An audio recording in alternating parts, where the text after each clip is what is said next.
हम लोगों की दशा कैसी है। एक बार व्यापारियों का एक समूह जा रहा था जंगल से, तो उनके पीछे एक हाथी पड़ गया काला सा। तो सब लोग इधर उधर भाग गए, केवल एक व्यक्ति को उस हाथी ने पकड़ लिया। आगे आगे वो व्यक्ति, पीछे पीछे वो हाथी, काला हाथी, बड़े बड़े दांत उसके। वो अपने प्राण बचाने के लिए भागा जाए, हाथी से कैसे बचा जाए। भागते भागते कुएं में गिर गया। गिरते गिरते उसके हाथ में एक बेल पकड़ ली उसने। उसको लगा हाँ अब मैं सुरक्षित हो गया। ऊपर देखा तो हाथी खड़ा है, एकदम गुस्सा क्रोध में, मार ही देगा। उसने सोचा कुछ देर बाद हाथी चला जाएगा, मैं सुरक्षित हो गया, अब मेरा कोई कुछ बाल बांका नहीं कर सकता। इतने में उसने क्या देखा कि चलो नीचे उतर जाते, कुएं में शांति से बैठेंगे। कुएं में एक 5 फण का सर्प अपना मुंह खोले बैठा है।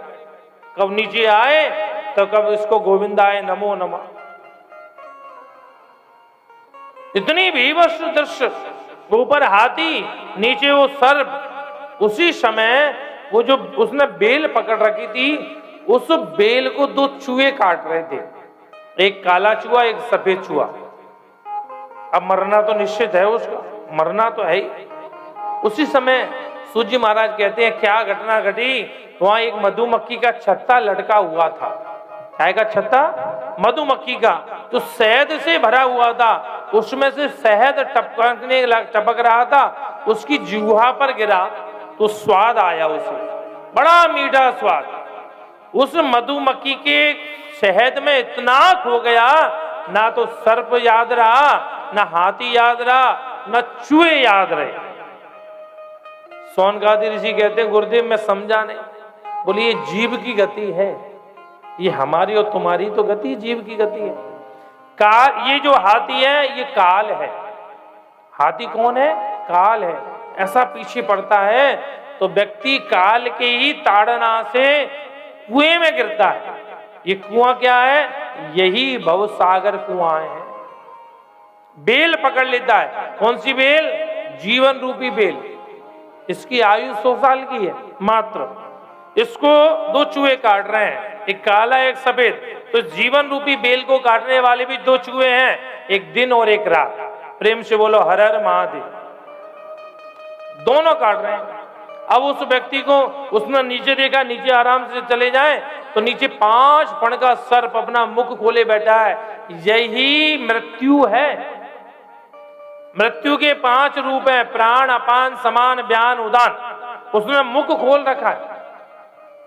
अब उसने विचार किया मैं तो मरना सुनूं, मरना तो है ही। उसी समय मधुमक्खी का जो छत्ता है उसमें से जो रस टपक रहा है, ये क्या है? घर परिवार का सुख ही रस है। मैया कहती है महाराज जी क्या बताएं, कथा में कैसे आए, घर में मरवे की फुर्सत ना है। अब ये मैया पूछो जब मरेगी तो फुर्सत से मरेगी। एक मैया, हमारे संत कहते हैं, एक मैया गांव में गोबर उठा रही थी। गोबर तो टोकनी में भरते हैं ना, गाय गोबर करते हैं। गोबर उठा रही थी तो गोबर ज्यादा भर लिया, उठे नहीं। राम राम कहने, हे भगवान ऐसे जीने से तो अच्छा है मौत ही आ जाए, मुंह ले जाए। रोज ऐसी करना पड़ता। वहीं से मृत्यु जा रही थी, निकल के सामने आ गई। मैया चल। बोले तू कौन है? बोले मैं मौत। बोले मैंने कब? बोले अभी तो कह रही थी ना ऐसे जीने से अच्छा है मौत ही ले जाए, चल मैं लेने आई हूँ। तो मैया ने कहा बोले एक काम कर, बोले ये गोबर का तसला उठा मेरे सिर पर रख दे। प्रेम से बोलो हर हर महादेव। यही है। दिन भर कैसे परेशान रहते हैं हम घर में है? दिन भर मैं मन करता है वृंदावन चली जाऊं छोड़ के, मुझे नहीं रहना। और 2 दिन बाद वृंदावन से घर की याद आए तो चलो दिल्ली लौट करके मैं नजफगढ़। ये मरकट बैराग है। सूजी महाराज कहते हैं ये जो मधुमक्खी का छत्ता है यही घर परिवार का सुख है।